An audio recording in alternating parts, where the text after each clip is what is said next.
Hello and welcome to the Contracting Officer Podcast. Our mission is to make government contracting better, one contract at a time.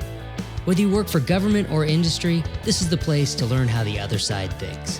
Today's topic is the uniform contract format. Join us today and learn why government contracts are laid out in sections like they are. All right, let's get started. Hey Kevin, today we're going to talk about the uniform contract format. We are.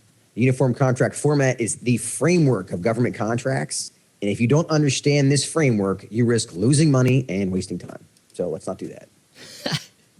Okay, so what are we talking about here? The uniform contract format is the way government contracts, for the most part, are laid out. It's actually required for FAR Part 15 contracts. This is the first of a few FAR references we got here. We mentioned this briefly, this idea of the uniform contract format in episodes 10 and 11, where we talked about sections L and M. But there's been enough interest in questions about it that we thought we'd go through this in more detail here.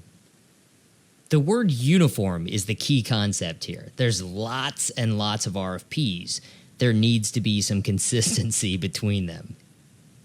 Yeah, and this isn't about bureaucracy. It's about efficiency. I mean, kind of the other option is just to have contracting officers just make up their own contract formats. I mean, you want to talk about slowing things down. That's a great way to do it. And, you know, if those of us who have commercial contracts, I mean, you understand that this vendor charges this way, this vendor you can pay on his website, this vendor over here has a different set of You spend half your rules time trying to figure out where in your contract it says all that stuff. Exactly. So this is about efficiency. Just like a lot of things we talk about, people they feel like it's the government being bureaucratic, and it's not, but it's also about making sure that it gets things done. You might think it's annoying that the FAR actually defines what a contract shall look like, but boy, would you miss it if it wasn't there. All right, so FAR 15.204 is where it tells you about this. Kind of twisted, but great. That is twisted, but great. Sorry. All right, keep going. FAR 15.204 lays out the uniform contract format, and it's paragraphs A through M. I'm going to read these very quickly, just so you hear the order that it lays them out in. You've seen it in all your contracts, I'm sure. First I'll say, we call them sections of the contract, but it's literally just a paragraph of the FAR that section is described. So paragraph A is the solicitation contract form, the cover page. Paragraph B is supplies and services and the prices and costs. So this is where the CLINs are described. Section C is a description or the spec or the statement of work. Section D is the packaging and marking instructions. Paragraph E is inspection and acceptance requirements. F is deliveries or performance. This is the period of performance when things are due. Section G is contract administration data. And that's the money part of it. That's where the funding is. Section H, special contract requirements. So these are clauses and other things you need to know that aren't in the rest of the FAR, I'll say. Section I is a whole list of contract clauses. Lots of them sometimes. Section J is all of the other documents that are attached to the contract and therefore part of the contract. And then we get to sections K, L, and M. K is your representations and certifications. Section L is part of the RFP. This is the instructions to offers that tell you how to submit a proposal. And Section M are the evaluation factors for award. And we'll talk about those again in a minute. But my point here, there are paragraphs in the FAR that over time have become sections, referred to as sections of the contract. But paragraph G is contract admin data. It's also Section G. It's kind of like a 401k is called that because it's out of some regulation, or an 8A certification, same thing. It's just the regulation turned into what we refer to it as. So what else do you call it? It's that paragraph's title, yeah. Yeah, well, let's make it easy. When do you see the uniform contract? It's as I said before, it's required for FAR Part 15 contracts, and it really is in the majority of requests for proposals and contracts. It may be used in others. For example, FAR 13.5. It's not used in FAR Part 12. So just to give you a feel of where it's not going to show up. But For example, if you want to really learn more about where the UCF shows up, as a community member, we have a webinar on this that goes through this and section. There are two of them, one on uniform contract format and then one specifically on sections L&M. So there's more meat on when and when not to use them in the community. But a real quick aside here on the acquisition time zones is something that this obviously affects all of them. So this is another one of those zoneless casts. So just FYI, for those of you who are waiting for that little plug. I know people have asked about that. I've been waiting, Kevin. I've been waiting. So we talked about when the uniform contract format is required almost all the time. When is it not required? Construction contracts, architect engineer contracts, a few other little things, or the catch-all, when exempted by the agency head. So if you need to get out of using it for some reason, which I have no idea because then no one would know how to do anything. But if you need to get out of it, the agency head can say, don't use this great format that everyone already understands. Yeah, it's funny. It's funny how often that exempted by agency head, the power of the pen shows up in a lot of places in the FAR. But understand that isn't a guy right down the hall. Usually that's somebody several layers from the contracting officer. There's some real paperwork involved. When I was going through the list of the paragraphs of the FAR that spell this out, I mentioned Section K, L, and M are different. Section K, L, and M are not part of a contract when the contract is awarded, but they are part of the RFP, and so they're at the very end of the list. And here's a fun fact about them is that Section K, which is your representations and certifications, right? That's where you say, yes, I'm a small business. Yes, I'm able to do all these. There's a whole lot of stuff. I promise that I haven't been in jail for defrauding the government before. That's right. I'm not funding terrorism, and there's all kinds of fun stuff. But here's the point. Understand this little fact. While that does get pulled out of the contract technically, there are two clauses. There's a FAR clause, 52204-19, and then there's another one used for commercial acquisitions, 52212-4, paragraph V as in Victor, that incorporates them by reference.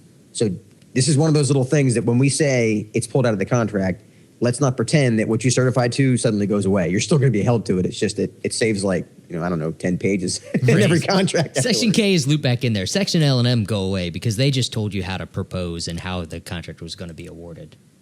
Bingo. Yeah. So why is this so important to understand? There are three things I like to use. There's a little bit of alliteration for you here. Number one is in pursuit of consistency. It all needs to be the same, right? We've been talking about that. This isn't about bureaucracy. It's about consistency and being able to get stuff done. It's also in pursuit of correctness, meaning that we all know what the contract says. We all agree what the period of performance is in one place, and we all know where it is, and it's easy to track. It's not in three places. Correct. And so there's consistency, correctness, and the last one is competence on both sides. This is just easier to do.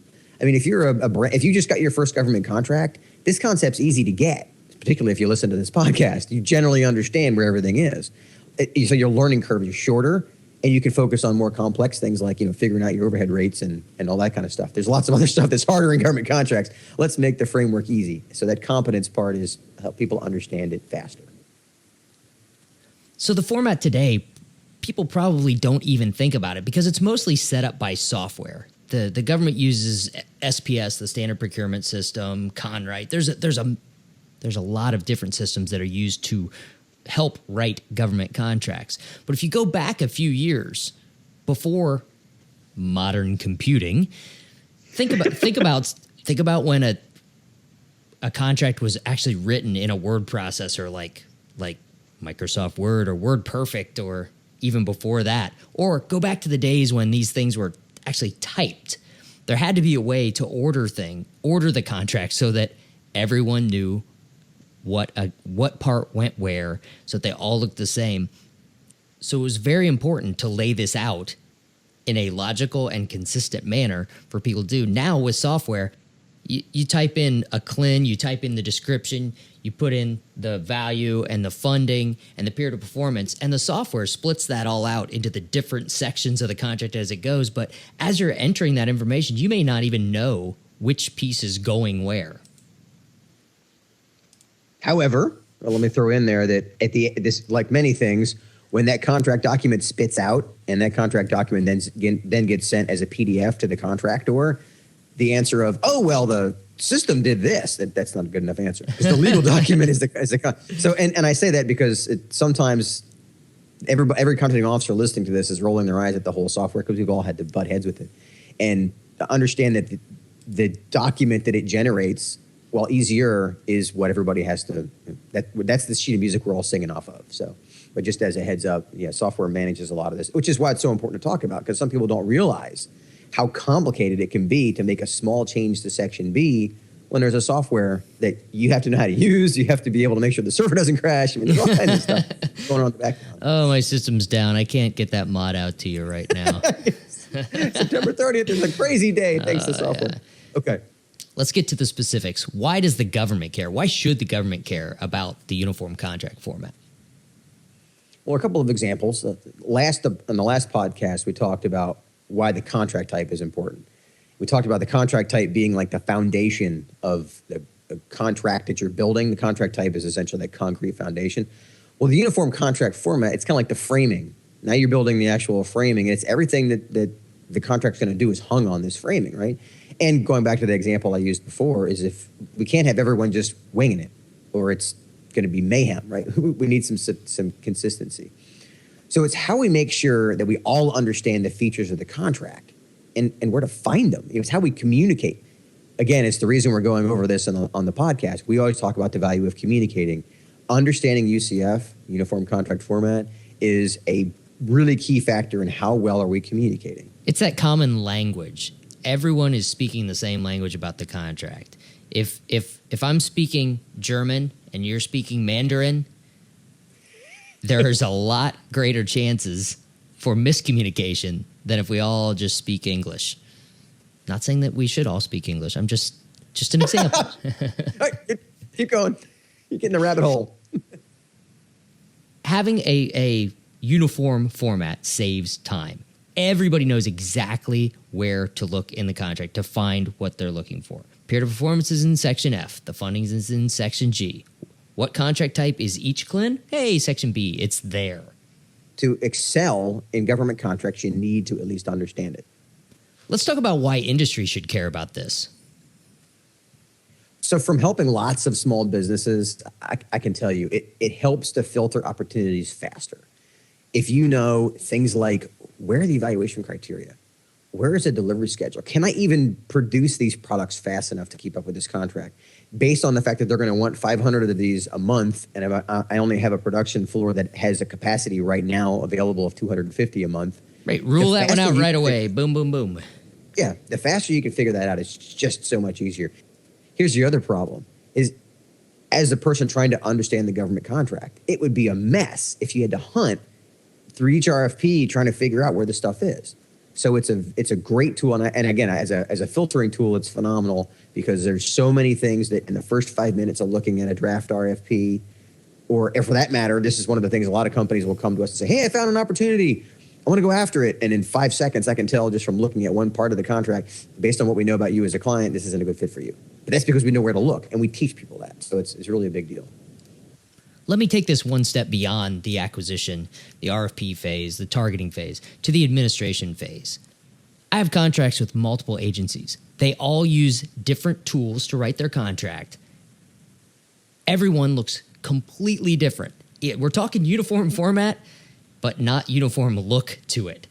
But I still know that the period of performance is in Section F. So all I have to do is find Section F, and that's going to tell me when the contract starts, when it ends.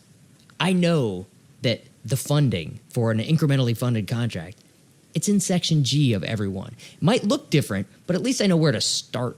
I know if I find Section G, that's where the money's going to be. It would be incredibly complicated to do business with the government if every agency, every office, every contracting officer wrote their contracts or however they thought was the right way to do it. This is efficiency. It saves so much time. It makes sure that we're all communicating the same way. And no matter where you go in government or industry, if you say Section F, people know that that's where you find the period of performance. Well said. Let's wrap this up. What's the key takeaway from today, Kevin? For me, it's that this is not about bureaucracy. It's about efficiency. is that understanding how to manage your contracts efficiently, how to award them efficiently, how to execute them efficiently is why you have the uniform contract format. Simple thing, but it saves both sides time. It makes sure that we're all speaking the same language, no matter where you go across government or industry. Whew, okay, so that wraps up possibly the most boring topic you could ever discuss on a podcast. So if you think that there is a more boring topic that we could tackle on the podcast, go to contractingofficerpodcast.com, hit that contact button, and let us know what could possibly be more boring than the UCF. But thanks for joining us and making it all the way through that awesome topic. If you learned something from it, this is a great time. If you're running down the street listening to the podcast, well, hopefully you're not running in the street, but if you're running, you got two choices. You could stop running, catch your breath, and text somebody. Then it doesn't look like you're actually wimping out on your run. Or you could just keep running, use that voice memo feature, give yourself a little reminder. Hey, when I get done running, I need to send a link to the podcast to a friend to let them know about it. If you have a topic you'd like to hear about on the podcast, email me. The address is paul@contractingofficerpodcast.com. Let me know what you think we should talk about next. Remember, if you need help with the government market, you can join the Skyway Connection community. The Skyway Acquisition community is a group of former contracting officers just like us who can help you navigate this space. It's really fun for us to be able to help companies figure out what all this stuff means. To join the community, go to skywayacquisition.com/connect. You can use the promo code podcast and try it for free for 2 weeks. And if you like the stuff we talked about today under their uniform contract format, go use that free promo code and watch the webinar we made and see just what we're talking about. I mean, this stuff does help you, and we really enjoy being able to help companies get smarter on this complex world we call government contracts. All right, Kevin. I'll talk to you later. All right. See you, Paul. Okay, that's it for today's episode. If you have questions, comments, or complaints, send me a note at paul@contractingofficerpodcast.com. Thanks for joining us.